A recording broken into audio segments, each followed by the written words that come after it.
Let's talk about the Nasdaq 100, stock symbol QQQ.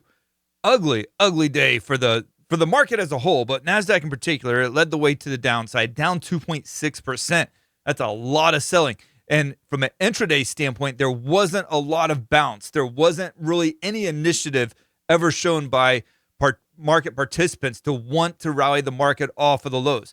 Usually you'll see some intraday bounce attempts. They weren't there. It was perpetual selling all day long, which tells me that there was a lot of liquidation going on in the market, that there was a lot of panic selling going on too, where people were just wholesale dumping the stock for whatever they could get for it. So as a whole, it's not a good look for the market. It's not a good look for the Qs. And what I want to do in this video here is to analyze what it is that we're talking about, what we're looking at going forward into next week and the weeks thereafter, and how bad could this market get? Because today was definitely a cause for concern.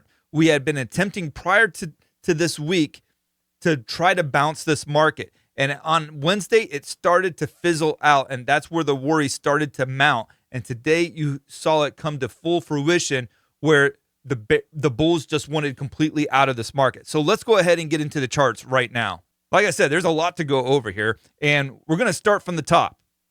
Double top pattern that formed. Okay, this was going back to December, November of last year. The second top happened in February and March of this year here. We confirmed earlier this month here. And when we confirmed, that was around the beginning days of March. We had already been selling off quite a bit, but then when we confirmed the double top, that took a whole other different feel to the market, because at that point, we had a legitimate topping pattern in place. And it provided a pretty significant leg lower. Now, like with any initial move to the downside, you're going to eventually get that attempt at a dead cat bounce. This dead cat bounce, though, was not an impressive one by any means. You look at like the kind of dead cat bounces we saw in 2022, they were much stronger, and that may still come about.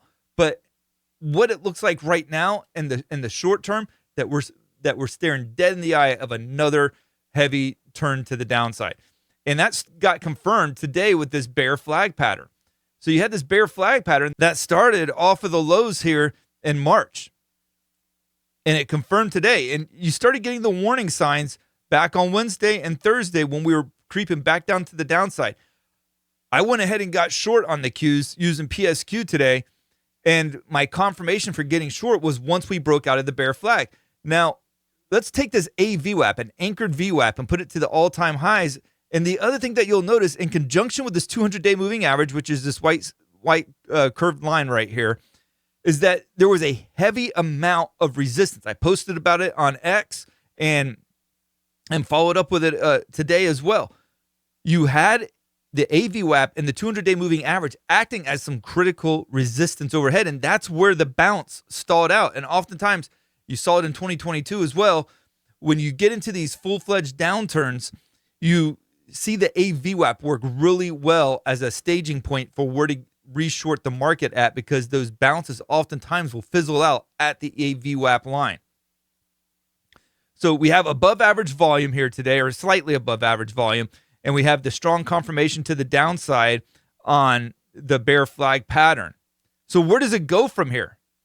That's the next interesting question. So the first logical place for me to look for a potential bounce area would be this level right here. This is where it's coming up on really fast right now. And there's two ways to draw this. And this is where it gets a little bit hokey, because I'm not sure which one's going to play out as being the stronger support level. You have this version right here where it connects the top here and it connects the bottom right here and doesn't really quite connect this level right here.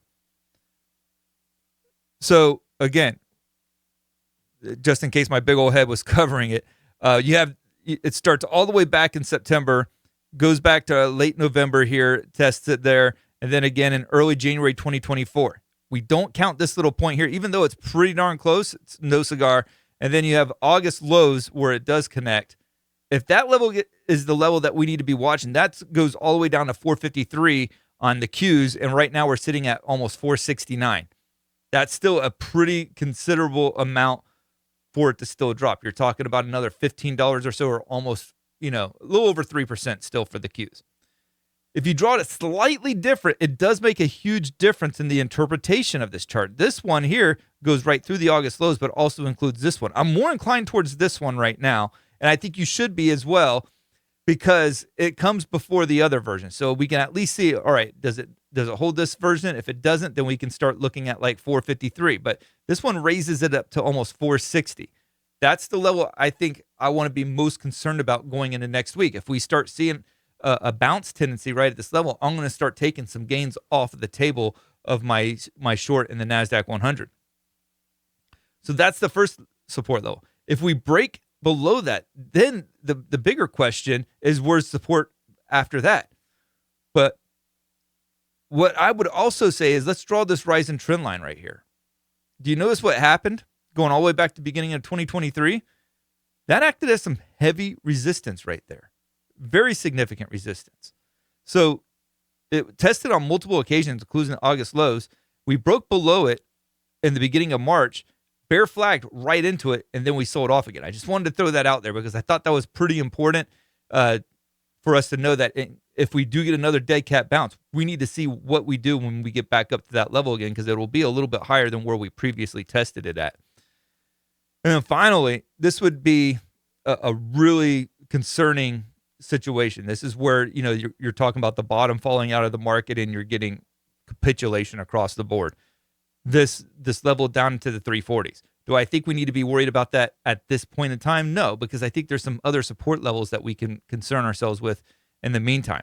One more support level that I'd like to throw your way here, and that is right here on the chart. You could draw it slightly different, the support level, just taking into account this level right here from the lows in April of 2024 and the August lows as well. If you do that, you have another support level at 451. So we could say there's potential support levels at 459, 453, and then 451.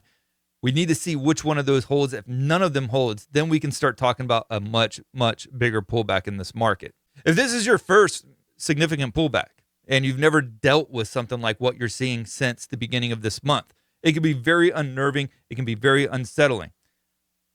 This is the reason why risk management is so important, not just in the bear markets, but also in the bull markets as well, because bull markets eventually lead to bear markets.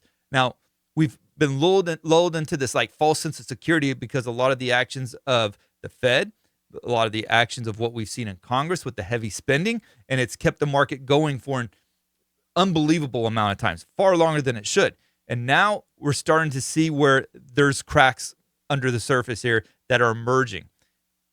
And if you're not managing the risk in a bull market, you won't manage the risk in a bear market. It's so critical that you prepare yourself for a bear market by the way that you manage your trades in a bull market. You have to always be managing the risk.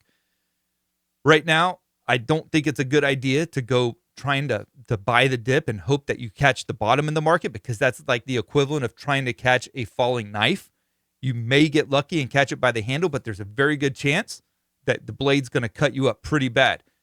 Let others try to find the bottom in this market. Let others try to figure out where we ultimately settle in at, because nobody actually knows that answer. And then when we do settle in at a price level, let it base, let it show that it's willing to bounce, and then you can start playing the bounce. But you don't have to be the one to call it. There's going to be a lot of people out there that are going to be giving you these wild predictions and telling you how far it can fall. In the end, none of us actually knows. And so we have to let the market show us. And then when the market shows us its hand, that's when we react. When the market confirms a bear flag, that was a good reason. When the market confirms a bear flag, that was a good reason to react to that bear flag by getting short. But all in all, whether it's a bear market or a bull market, you've got to be managing the risk. If you enjoyed this video, I would encourage you to like and subscribe, and let me know down in the comments below, what is your plans for the market right now? What are you doing to manage the risk and curb your potential downside in this market? I'd love to hear what you guys have to say. Thank you guys, and God bless.